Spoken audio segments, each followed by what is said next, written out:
I'd just like to welcome everyone to this, which will hopefully be, not that I don't want to see you all, but hopefully it's our last return to play webinar, as we've now hit the government stage 4 of the roadmap. And I just first of all want to say a massive thank you to everybody for your ongoing commitment to the challenges that we've been facing through the last sort of year and a half or so. It's been an incredibly tough time, and it's been so difficult for us to try and bring the sport back under so many restrictions, but we can see the light at the end of the tunnel now, and we're hopefully just about there. So the purpose of this evening is really to clarify what this next stage of the roadmap means, and we'll go through that shortly. But the message really from us is that we're here to help. If we don't know, we'll try and answer as much as we can tonight. If we don't know, we're certainly happy to find things out. So it's your opportunity to ask lots and lots of questions.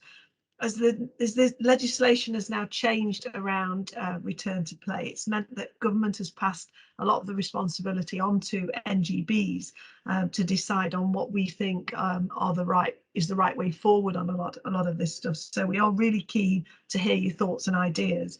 We have to work within government guidance, but it is now guidance, so it does give us a little bit more flexibility.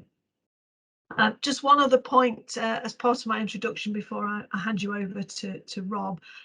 You may well have seen from the communications that have gone out today that unfortunately we have cancelled the Volleyball England Club Conference and the Club Awards, the annual awards ceremony that were planned for this coming Saturday. Unfortunately, there's lack of numbers. People are just not really comfortable to travel right now. The feedback that we've had is people don't really want to travel to something face to face. So we're just rejigging that. We're going to look at how we can get that information out to everybody. We'll launch the annual awards ceremony virtually at some point. More details to follow, and we're going to look at whether we can put on some workshops to cover the topics that we would have covered on Saturday. But to confirm, the AGM will still go ahead. We have a legal requirement to run our AGM as a face-to-face AGM, so that will take place at Sport Park in Loughborough on Saturday at 3:30, and we're just hoping that we have enough members sure that we reach our quorum. But that's all from me. So once again, thank you for coming, and I'll hand you over to Rob. Thanks, Sue. So just in terms of getting started, as we've done in previously, the protocol for the webinar, so keeping everybody on mute, which is great. Everybody is on mute just so that the audio doesn't get disturbed. If you've got questions, and we're encouraging questions and as much of a two-way process as possible, please put your hand up or type something in the box, and we'll get to those as quickly as possible. And as Sue mentioned, we are recording on Teams, and it will be shared at a later date, so just be aware of that. So we're on to step 4 of step 1A, 1B, 2, 3, and now we're on 4, hopefully the final step, as Sue said. And there's a number of big changes, as you're probably aware of, in society, but obviously that extends also down to sport and volleyball. So in terms of participation limits, which were in place previously, they've basically been completely lifted. So from a playing perspective, indoors and outdoors, there are no limits on playing volleyball in a group. That also extends to venues and indoor capacities, although that does have an asterisk around capacity limits, which there are obviously capacity limits for each venue. So just be aware of that. But from a COVID perspective, there are no capacity limits. And then finally, around sort of mass participation events, could be outdoor grass tournaments or beach tournaments or outdoor events, there is no limits as well. So basically the restrictions have been fully taken away. And that leads us to a change in our return to play guidance. So all the guidance that was previously there, Stuart has removed from the website pretty much, and it's been replaced with not mandatory guidance, but recommended guidance. So Stuart's produced a document which is on our website, and that's just a screenshot of the front page of it, but it's around organising COVID secure volleyball. And it's basically a set of recommendations that we as the governing body setting out there for clubs and organising committees and competition organisers to go ahead and make sure that you're as COVID secure as you can be, given the history of the last 18 months. So just to reiterate, in this whole process, so the government sit at the top, and whatever they say gets filtered down the process and sits at the top of the tree. And I guess given our current circumstances, things around self-isolation still remain. So that's something to be aware of. It's not something that's set by us, it's set by the government, but it's something that we all adhere to. From a venue perspective that sits below the government, things like face coverings still could remain. You're hearing more and more around supermarkets and the Tube and other companies out there that are mandating face coverings. And that's something that you will also have to adhere to if your venue or place that you're accessing volleyball requires that. From a Volleyball England perspective, we've got some recommendations, things like electronic whistles, which are specific to the sport for you to be aware of. And then things right at the sort of the bottom of the pyramid are your own sort of guidance and recommendations that you might set for yourselves, which might be procedures around ball sanitization and other things to make you feel safe and comfortable. So I've broken it down into before, during, and after your sessions. So looking at before your sessions, things to consider in our recommendations are around the risk assessments and making sure that COVID has a place in your risk assessment. It's still something that is a potential risk, and we still feel that it should be included in there. And linked to that is things like hygiene, around sharing equipment, and just having that heightened awareness of hygiene in the way that you operate. Moving on, COVID officers. So previously there was a requirement that each session required a COVID officer. That's no longer something that we would recommend. However, we are saying that we would recommend a COVID officer to sit within your club. So somebody to be designated in that role. And that person is basically, I guess, the expert for COVID, and they've got that awareness of what's going on and how it impacts the club, and they might be the people that survey the players to understand what people's thoughts and feelings are around safety and what makes them feel comfortable. So having that person that can provide that perspective is something we'd recommend. And then obviously the other things around self-assessment, so players having that self-assessment before they arrive to training or matches or gameplay, just so that people retain that awareness, and that's in the forefront of people's minds when they come to meet others, so that there isn't that potential risk, and you can make those informed decisions about that process. So moving on to sort of during your activities, split it into equipment, contact with others, space, and keeping things clean. So from an equipment perspective, as I mentioned, avoiding sharing equipment, whether that's drinks and food, or whether that's things like resistance bands, just trying to keep that all to a minimum. Obviously, there will be some shared equipment in volleyball, and there's an opportunity to clean that, but just reducing that risk by sharing a minimal amount of equipment. And then also from a referee perspective, having electronic whistles that a lot of referees have gone and bought, and it obviously does create less risk having an electronic whistle rather than a mouth whistle. So that's something that we'd continue to recommend for referees if at all possible. Looking at space, ventilation was something that was part of the last step, but it's still something that still holds true. Trying to keep your areas ventilated, whether that's sports hall doors being open or having fans and things like that to circulate air. That's something that we'd still recommend happens. Obviously, as it is outside right now, it's boiling hot, and ventilation is something that people definitely would want. But just in general, it's something that from a COVID perspective is always just going to be a good thing. And then also when people are in crowds, whether you're queuing or waiting for things indoors, having face masks, it's not a mandatory thing, but it's something that we would see as good practice. And I'm sure that a lot of venues might adopt that as well. Moving on to contact, celebrations and touching other players on court with handshakes and fist pumps and things like that. Obviously, the more contact you make, the more opportunity there is for there to be a heightened risk. So we continue to recommend that touching elbows or a different celebration that doesn't require physical contact is something that would be more recommended.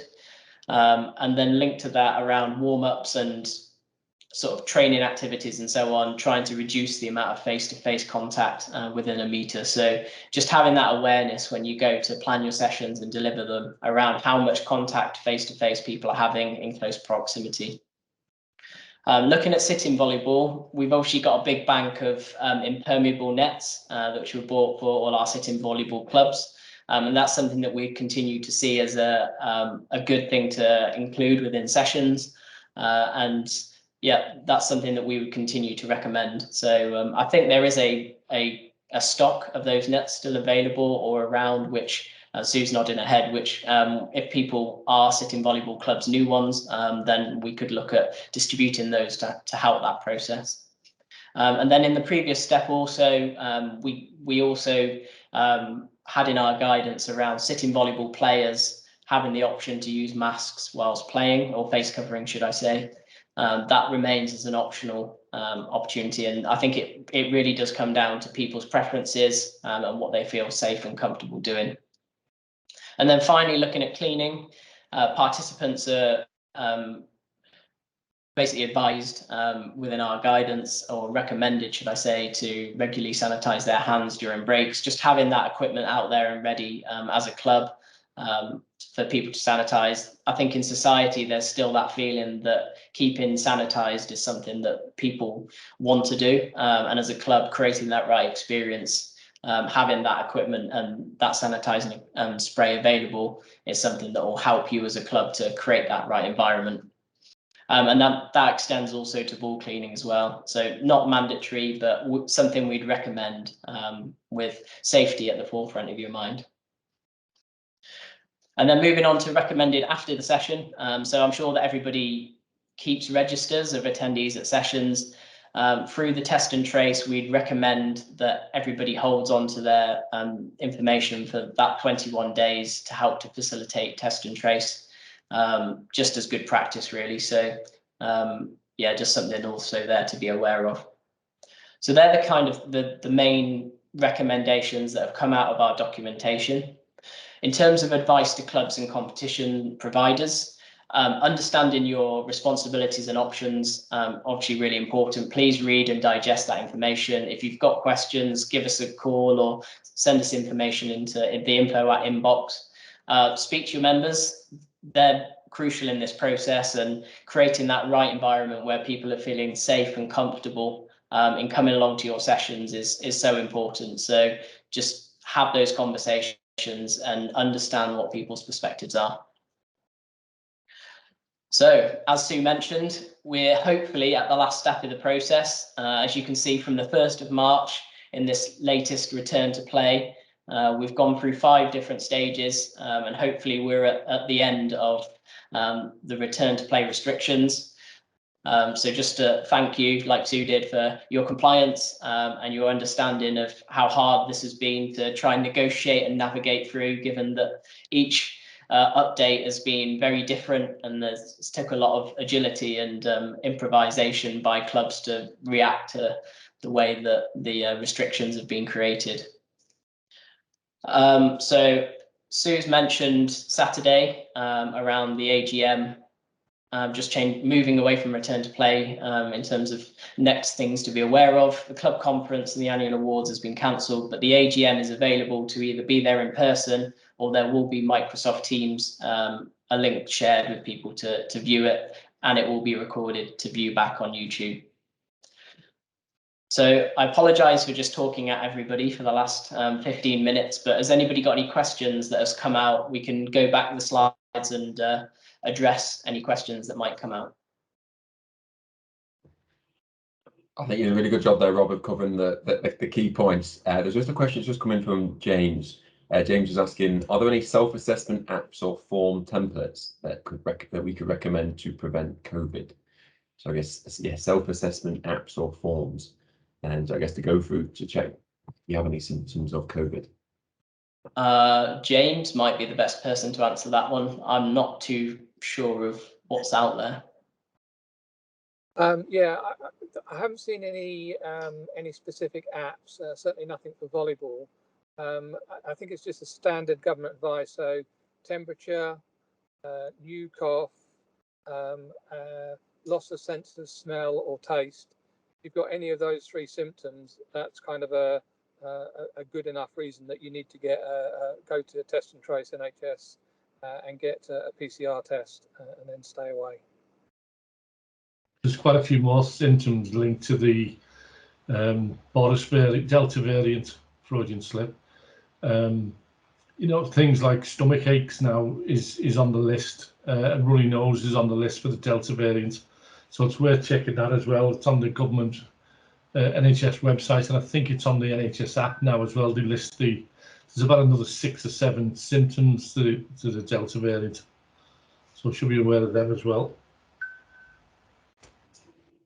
Awesome. Thanks, Brendan. James. Sorry, go on. I was just going to say the other point around, if you're looking at form templates, we have still got a template in terms of doing risk assessments that's available. That's still on the website that clubs can use if they wanted to sort of assess how their operations on a training night or match day are working, if that's helpful. I noticed, James, you just put had to tell a lot of players to self-isolate to school, as they're calling it now, the pingdemic is now what we're facing, where, you know, I am personally currently self-isolating because of COVID positive tests from my kids' school. So yeah, there's a lot of us that are suffering from the pingdemic at the moment. Fortunately, no symptoms. But yeah, I mean, absolutely, we strongly recommend that where people are told to self-isolate, that they absolutely stick to that and don't mix with others, and certainly would encourage clubs to pass that message out to their members that if you're told to self-isolate, you shouldn't be attending sessions.